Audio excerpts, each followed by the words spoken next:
Hey everyone, this is David from Shark Investing, and hopefully you watched my introductory video so you know a little bit about me, and you also heard about how I believe that if you're going to buy a gift for a child, buy them some stock, because you never know, you could forever change the course of their lives and impact their lives and help them to have a better understanding of how to be better off financially throughout their life. It's like the earlier you start at this, probably the better off you're going to be, 9 times out of 10 at least. So now you might be wondering, if you want to start investing in stocks, how do you go about this? So the first thing you need to do is determine a brokerage company. So a brokerage company is the company that when you want to buy some stock, you send in a little trade bid and they execute the order. So a couple brokerage companies that are out there, Fidelity, you could buy stock through TD Ameritrade, Robinhood, probably Morgan Stanley. I think there's one called Weebly, and a lot of people like Weebly because they give you some free stock. IBKR is the name of one brokerage company. So there's a plethora to choose from. I think like the old-fashioned, like long-term one, large company, TD Ameritrade, they have something called Thinkorswim. Fidelity and TD Ameritrade, I think, have very good research tools that you can use. So that's probably the direction that I'd recommend you head, but you could always head toward one of these other companies. So anyways, make a brokerage link account, and to trade stock, you need to get money in your brokerage link account. So to get money in your brokerage link account, you need to put a deposit from your bank. And if you're going to continue sending money into your brokerage link account, you're probably going to want to link your bank account with the brokerage link account. So that when you get paid, if you want to take 10% from each paycheck and put it towards stocks, that is, one way of going about that. The second thing you're going to need to do is you're going to need to determine a company that you think might be a deal, right? Because how do you make money? You buy something that's a deal and you invest in that company. And then if it turns out to be a deal, you make some money. So you're going to need to pick a company that you think is going to be a good investment. So to do that, one way of doing that is to do some research. So like I said, within Fidelity or TD Ameritrade, you're going to find some big time research tools. So where you can research companies that maybe a company might have a low price to earnings ratio, or they might have a low price to book value. So you want to come up with a strategy, something that makes sense to you, to determine which companies you think are a good investment. And then once you come up with that strategy, you'll know what companies to invest in. So you're going to need to do some research. And a lot of things probably come down to companies that you've heard of before, a company that you really like their product. That might be one way to help determine what to invest in. A lot of people like investing in Apple stocks like that because they use iPhones and things like that. Some of these stocks, I think, have gotten away from us a little bit, and their prices are like super high, like Google, Amazon. Those are very expensive stocks that to buy one share is very difficult. And that's not typically my strategy. I look for stocks that are much lower in price because as they grow, they can go up in value a little bit easier. For a very high-priced, expensive company to go up with their stock price, a lot of times they're going to have to grow a whole lot.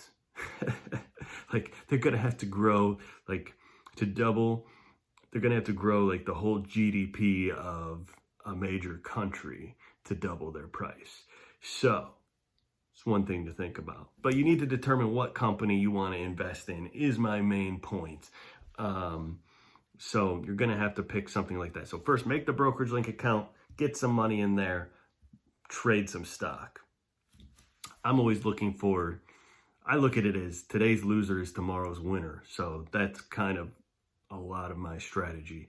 But that's your first step. Make the brokerage link account, get some money in there, figure out a company you want to buy, trade some stock, and pretty much you would have to take the risk.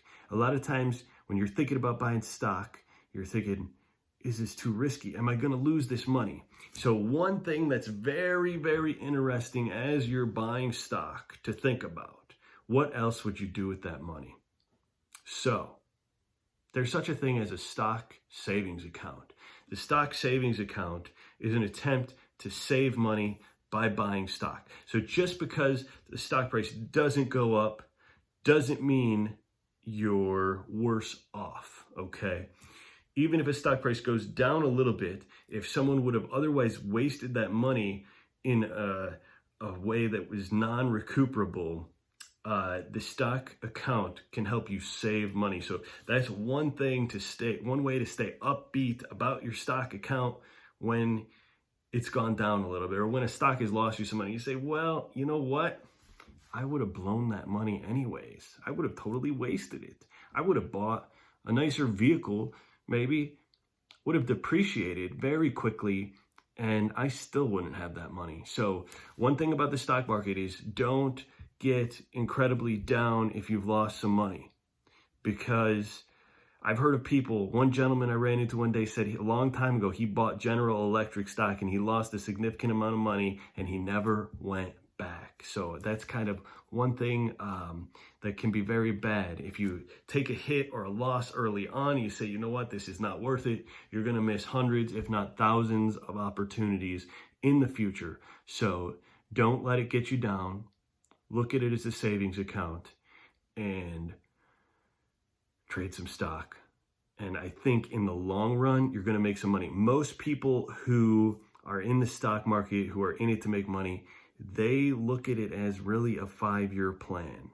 So they watch the stock probably over a 5-year period. And a lot of people say they don't even sell before 5 years because you got to let something develop, right? I mean, for example, for Robinhood to go from probably today $14 a share to $140 a share, that may take 5 to 10 years. I heard someone say the other day, Amazon for a long period of time was $6 to $8 a share, and then all of a sudden like blew up and went from $6 to $8 a share to like 2,000. So Amazon's story is very interesting because it started out as a bookstore and then went into this huge sales marketplace and totally skyrocketed. So those are some of the first steps in starting to trade stocks. Make the brokerage link account, probably link it to your bank account, get some money in there, transfer the money in, and then you click the trade button once you determine what you want to buy. And don't get discouraged. A lot of times right after I buy a stock, I'll notice a lot of times it goes right down. I don't know why that is. Right away when you buy, it's like a little retraction, kind of locks you in because you can't get out easily. Once it goes down a little bit, you have to wait for it to go up. And that takes time. It takes time. Sometimes it could take a year, sometimes 2 years, you know. I've watched some stocks for 2 years, waiting for them to go up. And then eventually it happens and you're like, oh, okay, not so bad. But for a little bit, you could have some anxiety, which is interesting. I think one mistake people make frequently, one of the biggest mistakes, they say, you know, everybody says this. So many people tell me, oh, I let somebody else do that for me. I don't want to pay attention to that at all. Me, I'm constantly looking at my stock account to, you know, my 401k. I look at that and a couple times, you know, every now and then, and probably daily about. I follow what my account is doing. And a lot of people say they don't want to do that. They say, I have somebody else do it for me. I came up with a theory a long time ago that you're going to be much better off if you do it yourself, because the learning is going to be huge and extremely valuable. If you trade stocks for a decade, you are going to learn things and you are going to be on top of your game compared to most people who say they let somebody do it for them. These passive accounts, a lot of these accounts, I bet you there's very little decision making going on. Even with an active management account, sometimes I question how much decision making goes on, how attentive they are. No one's going to be as attentive to your own account as you are. And if you have a certain way of thinking about things, a certain strategy, nobody else is going to be able to implement that for you. And if something in your account surges, who's going to make that decision on when to sell? And who's going to learn if it was a good time to sell or a bad time to sell? Who's going to know these things? If you don't pay attention to it yourself, it's going to be very difficult to learn from it. And then if you do learn from it, then the future is yours. Because this economy, it just keeps getting bigger. This worldwide economy, I mean, it's just booming. Nowadays, you could buy stock in a German bank if you want to. You could buy it in a Swiss bank if you want to. You want to buy an American bank, you can buy that. You could invest in other countries. So tying your destiny to the German economy, you know, and when you have that understanding of this worldwide economy, you can take advantage of like a lot of dips.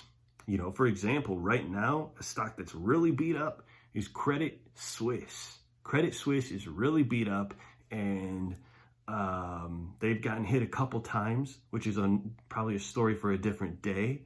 But they got caught up in this Archegos scandal where this gentleman took a huge margin, and somebody called him out on the margin and said, you need to give us some money to support this huge loan. Well, they forced him to sell the stock, so he had to take losses. And Credit Suisse got wrapped up in that, and they lost a lot of money. So, like, if you look at sub-price to earnings ratios at Credit Suisse, it's just an incredible price to earnings ratio. It's not good. And then also, once Credit Suisse got beat up, very interestingly, a CEO, an executive, came out and said, I wouldn't buy Credit Suisse right now. I find that very strange that an executive would come out and say not to buy their company's stock. There's something abnormal about that, if you ask me. So, Credit Suisse is very beat up right now. And then one of their CEOs, he went to Wimbledon, violated England's COVID isolation rules, went to Switzerland or something, violated their COVID rules. So I guess the guy got fired. So, you know, there's probably a lot of concern with Credit Suisse right now, but eventually I think it's going to make a strong comeback. And that's a theory that I have, but take it or leave it. You could do your own research. However, main goal of this video is to say how to get started trading stocks. So make a brokerage link account, link it to your bank account so you can transfer some money in, pick what stock you're going to buy, and trade some stock. So we will be back, and we'll come up with, we'll be having another video soon. I want to get into some of these companies soon and let you know what I think if some of these companies, or let you know maybe what other people think even, if these companies are good or bad investments, and really get into it. See if we can find something good out there. All right, we'll see you next time, and hopefully you're enjoying the channel. Give us a thumbs up. Don't forget to subscribe, and definitely click that like button if you are interested in seeing the future of this channel. We'll see you next time.